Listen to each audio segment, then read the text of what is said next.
Perkenalkan, nama saya Yosepian, NIM 19104170042, jurusan Manajemen, mata kuliah E-Marketing, hari Sabtu 15 Juli 2022, kelas E daerah, dosen pengampu Bapak Adi Mursalin MM. Baik, saya akan menjawab pertanyaan dari soal akhir semester bagian yang A.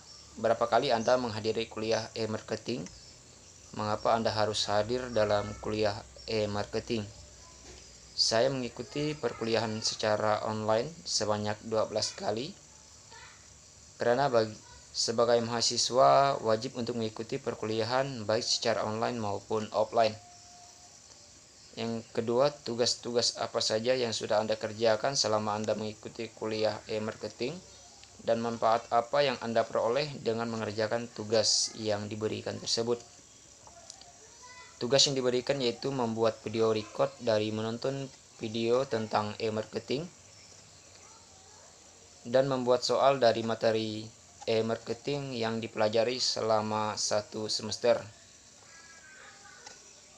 Manfaat dari tugas tersebut, saya dapat mengetahui apa saja ruang lingkup e-marketing. Yang ketiga, dampak apa yang Anda rasakan pada perilaku Anda setelah Anda mengikuti kuliah e-marketing?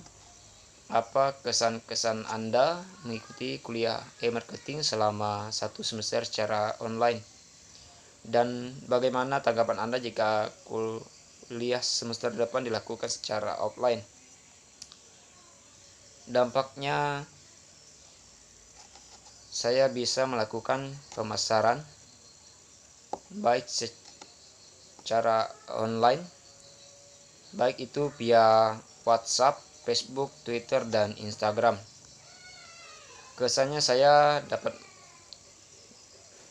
mengetahui apa itu e-marketing, ruang lingkup e-marketing, serta mengetahui pemasaran online, serta riset pemasaran sebelum melakukan pemasaran secara online. Jika dilakukan secara offline, tentunya akan lebih baik lagi karena bisa bertukar pengalaman dan memperoleh ilmu pengetahuan secara langsung. Bagian B, apa yang dimaksud dengan e-marketing? Tolong saudara jelaskan. E-marketing adalah sebuah strategi pemasaran secara online yang mengandalkan suatu media elektronik dan jaringan internet yang memasarkan suatu barang ataupun jasa dengan strategi promosi, pendistribusian, konsep, dan penetapan harga barang. Yang kedua, apa saja yang menjadi kegiatan e-marketing? Yang menjadi kegiatan e-marketing meningkatkan penjualan, penyebaran awareness, serta meningkatkan trafik website dan sosial. Yang ketiga, tolong sebutkan 5 aktivitas digital marketing. Yang pertama, Facebook Ads. Yang kedua, Twitter Ads. Ketiga, YouTube. Keempat, Instagram marketing. Yang kelima, email marketing. Yang keempat, ada banyak media online yang dapat Anda manfaatkan sebagai sarana promosi. Sebutkan contoh online marketing melalui platform media yang dimaksud. Yang pertama, Instagram. Yang kedua, TikTok Shop.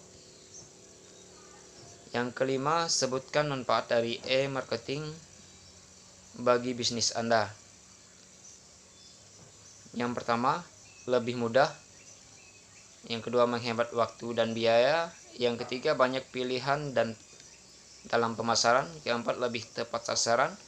Yang kelima, melihat hasil secara real time. Yang keenam, bisa segera melakukan perubahan. Yang ketujuh, penjualan terjadi dengan cepat. Yang kedelapan, meningkatkan keuntungan. Yang sembilan, memudahkan pengelolaan. Yang 10, membantu riset pasar. Yang keenam, sebutkan hal-hal apa saja agar dana didapat dari crowdfunding lebih optimal. Yang pertama, membuat proposal usaha dengan baik. Yang kedua, mendaftarkan ke situs crowdfunding.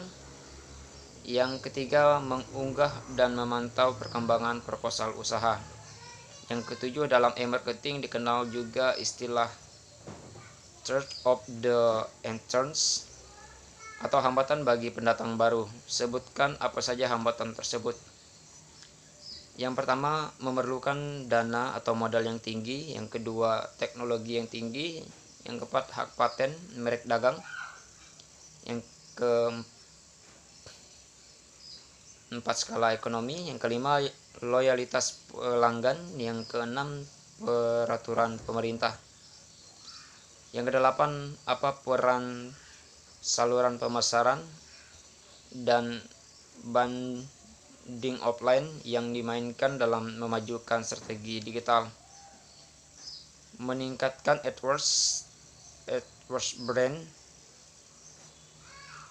Meski teknologi terus berkembang, pemasaran offline masih banyak juga digunakan oleh brand. Yang kesembilan, mengapa riset pasar online sangat penting untuk setiap upaya pemasaran. Karena dengan melakukan riset pasar tersebut kita akan berbisnis menjadi lebih tahu apa saja yang sedang dibutuhkan oleh pasar dan masyarakat, dan jika pun dapat menjadi pengetahuan siapa saja pesaing-pesaing dari bisnis yang ada tersebut. Yang ke-10, sebutkan beberapa manfaat penelitian pasar online. Yang pertama, mencari tahu tentang kebiasaan pasar sehingga dapat menentukan strategi pemasaran suatu produk agar lebih tepat sasaran dan terarah. Yang kedua, seberapa besar kemungkinan terciptanya peluang pemasaran yang terjadi dari setiap daerah. Yang ketiga, menghemat waktu dan juga tenaga. Yang keempat, memaksimalkan risiko berat yang diterima ketika melakukan bisnis di suatu tempat. Bagian C, setelah menonton ketiga video, jawablah pertanyaan berikut ini. Yang pertama, sebutkan dan jelaskan judul ketiga video di atas. Di video yang pertama berjudul Bocah Peluang Batu Bata untuk Hidup.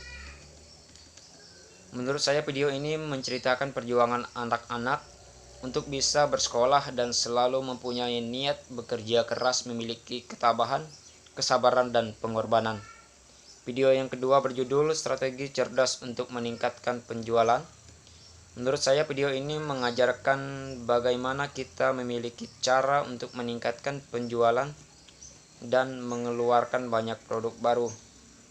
Di video yang ketiga berjudul Organic Facebook Marketing secara gratis, jual produk dengan Facebook Marketing. Menurut saya video ini menceritakan bagaimana caranya menggunakan Facebook untuk berbisnis yang benar dan mudah. Yang kedua, siapa saja pembicara dari ketiga video tersebut di atas. Di video yang pertama, pembicara Jujun dan Andika. Video yang kedua, Coach Cynthia. Yang di video ketiga, Mr. Omar. Yang ketiga, pelajaran apa yang dapat Anda peroleh dari menonton ketiga video tersebut di atas. Pelajaran yang saya dapatkan dari menonton video tersebut, kita harus bekerja keras di dalam menjalankan bisnis, sekalipun kita harus mengorbankan sesuatu untuk kemajuan bisnis tersebut. Dan kita sekarang dituntut untuk cerdas dalam strategi penjualan dan menggunakan Facebook sebagai wadah untuk tempat kita berbisnis. Yang keempat, manfaat apa yang Anda dapat dari ketiga video tersebut di atas, dan bagaimana Anda menerapkan teori-teori yang dijelaskan oleh ketiga pembicara di atas. Yang pertama, manfaatnya saya bisa tahu sekarang bahwa kita harus cerdas di dalam mengatur strategi berbisnis dan harus memiliki kesabaran, pengorbanan, terlebihnya kerja keras. Yang kedua, menetapkan teorinya dengan cara menggunakan media sosial untuk berbisnis, salah satu contohnya menggunakan Facebook. Demikian jawaban dari soal ujian akhir semester yang dapat saya sampaikan. Sekian dan terima kasih.